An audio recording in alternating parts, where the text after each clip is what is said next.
साल 1857 सिर्फ एक वर्ष नहीं बल्कि एक ऐसे तूफान का नाम है जिसने ब्रिटिश साम्राज्य की नींव हिला दी। क्या यह सिर्फ सिपाहियों की बगावत थी या फिर एक पूरे राष्ट्र की दबी हुई चिंगारी? आज हम जानेंगे उस ऐतिहासिक क्रांति की कहानी को जहां बहादुरी, बलिदान और बगावत ने मिलकर लिखा था भारत के स्वाधीनता संग्राम का पहला अध्याय। अंग्रेजों की ईस्ट इंडिया कंपनी के शासन ने धीरे धीरे भारत को जकड़ लिया था। राजाओं को गद्दी से हटाया जा रहा था, किसानों से जबरन कर वसूला जा रहा था, समाज की परंपराओं को तोड़ा जा रहा था और सैनिकों की आस्था को ठेस पहुंचाई जा रही थी। यह सिर्फ असंतोष नहीं था बल्कि एक धधकती ज्वाला थी जिसमें कभी भी विस्फोट हो सकता था। बस जरूरत थी एक चिंगारी की। लेकिन सवाल यह है कि क्या अचानक बिना कारण ही जल उठी थी आजादी की चिंगारी? तो जवाब है नहीं। इसके पीछे थे वर्षों से सुलगते असंतोष, दबे हुए दर्द और टूटते हुए विश्वास।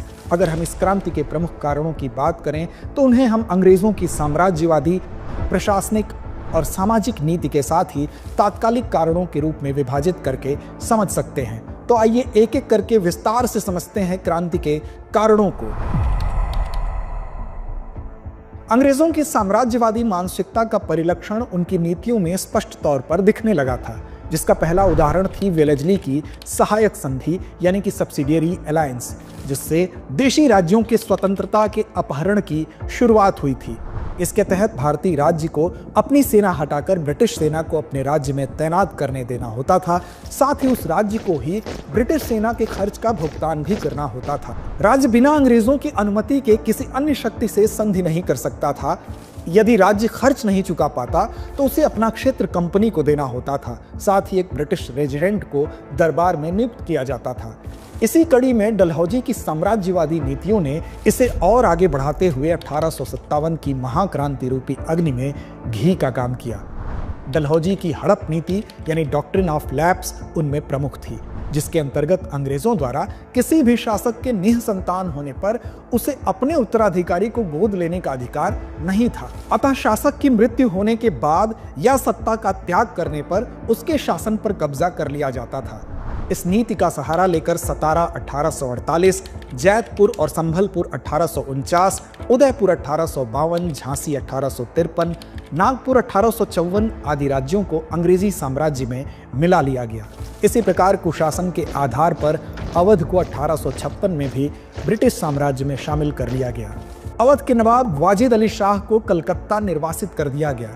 इतना ही नहीं, पदों और पेंशनों को समाप्त कर एक बड़े भारतीय वर्ग को असंतुष्ट कर दिया गया। फिर चाहे पेशवा बाजीराव के दत्तक पुत्र नाना साहब की पेंशन हो या कर्नाटक, सूरत और तंजौर के राजाओं की उपाधियों का अंत।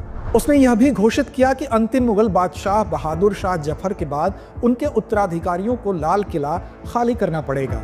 लॉर्ड कैनिंग तो इससे भी 2 कदम आगे जाकर घोषणा करता है कि बहादुर शाह जफर के उत्तराधिकारी अब बादशाह की उपाधि भी धारण नहीं कर सकेंगे। स्पष्टतः यह मुगल वंश के शासन को समाप्त करने की एक प्रत्यक्ष घोषणा थी। तो आइए अब नजर डालते हैं प्रशासनिक और आर्थिक कारणों पर। बचे राज्यों के आंतरिक और बाह्य मामलों पर नियंत्रण कर शासकों को कठपुतली बना दिया गया था। न्याय व्यवस्था भी अत्यधिक कष्टप्रद, पक्षपातपूर्ण, जटिल और महंगी थी। अंग्रेजों की भू राजस्व नीति किसानों के लिए एक बहुत बड़ा बोझ बन गई थी। भू राजस्व का मतलब होता है किसानों की जमीन पर लगने वाला कर।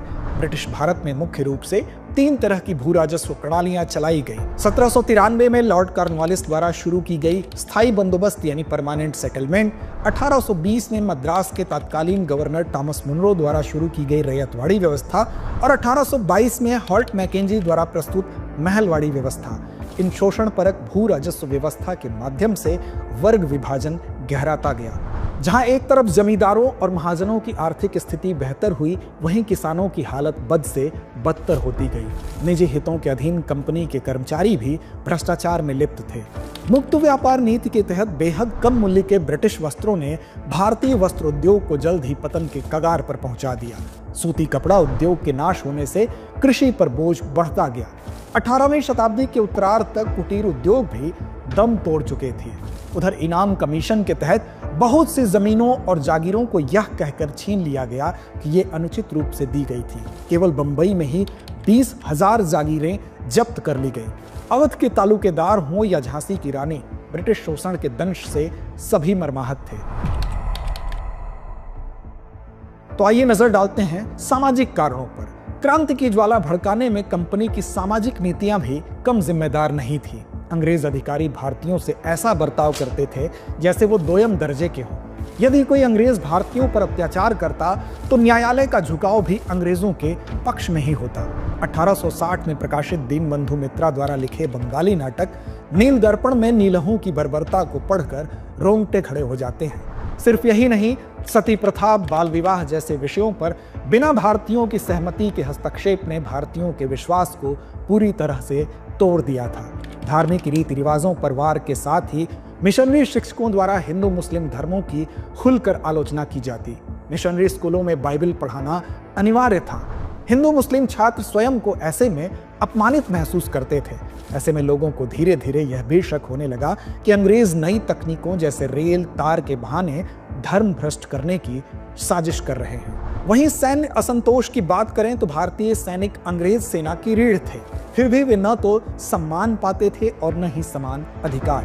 उच्च पद केवल अंग्रेजों के लिए आरक्षित थे, वेतन भी कम मिलता था, पदोन्नति का फायदा केवल अंग्रेज सैनिकों को दिया जाता था। इसी बीच लॉर्ड कैनिंग द्वारा पास किए गए सामान्य सेवा भर्ती अधिनियम ने सैनिकों को समुद्र पार भेजने की बात कही, जो धार्मिक रूप से वर्जित था। समुद्र पार जाने का मतलब ही तब धार्मिक दृष्टिकोण से पथभ्रष्ट होना माना जाता था, जिससे व्यक्ति का अपने धर्म में लौटने का रास्ता बंद हो जाता था। अब सैनिकों के धैर्य की सीमा का अतिक्रमण तो हो ही रहा था कि चर्बी युक्त कारतूस की खबर ने उसे एक विस्फोट का रूप दे दिया, और यह घटना बनती है क्रांति का तात्कालिक कारण।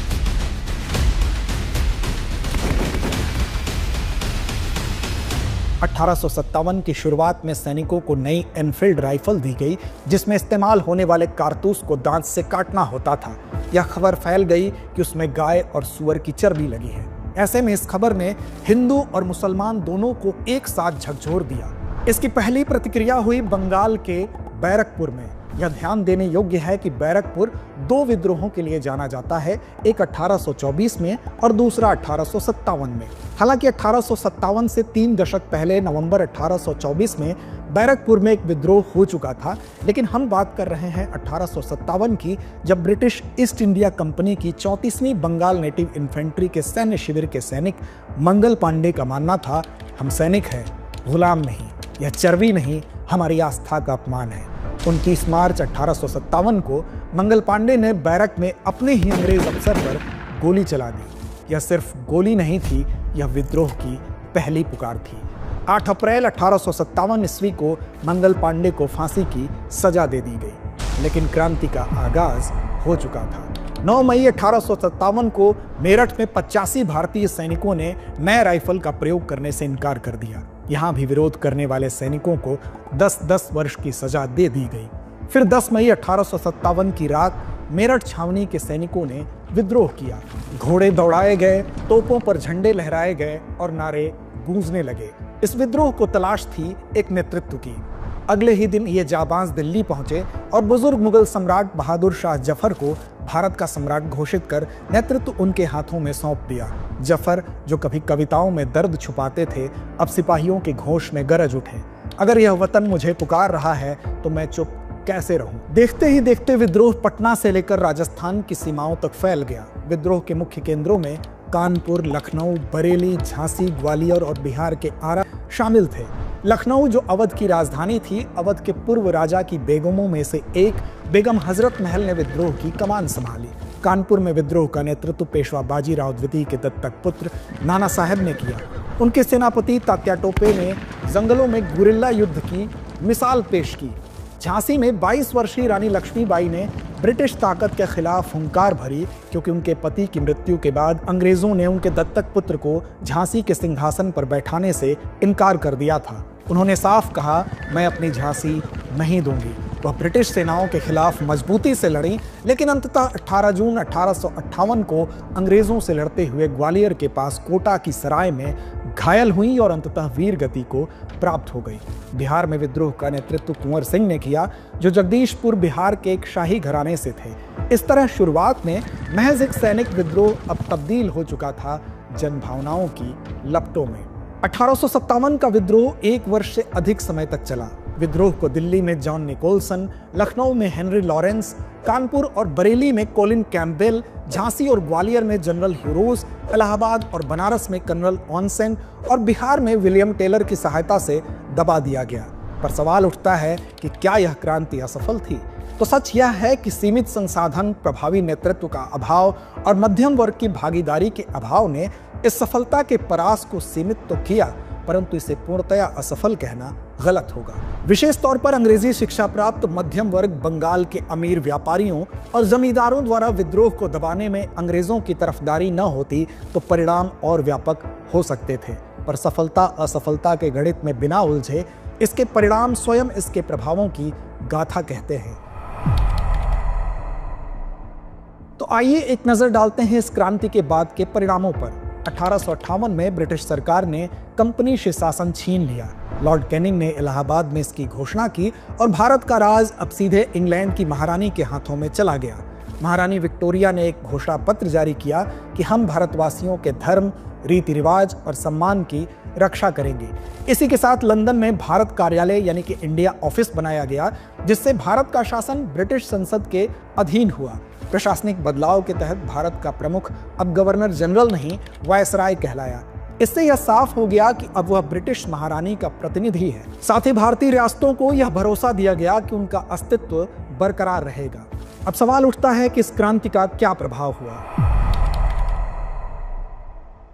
तो इस प्रतिरोध की तीव्रता का अंदाजा लगाने के लिए इतना पर्याप्त है कि विद्रोह में सेना की बड़ी भूमिका को देखते हुए अंग्रेजों ने फौरन योजना बनाई। सेना में भारतीय सिपाहियों का अनुपात कम करने और यूरोपीय सिपाहियों की संख्या बढ़ाने का निर्णय लिया गया, लेकिन शस्त्रागार ब्रिटिश शासन के हाथों में रहा।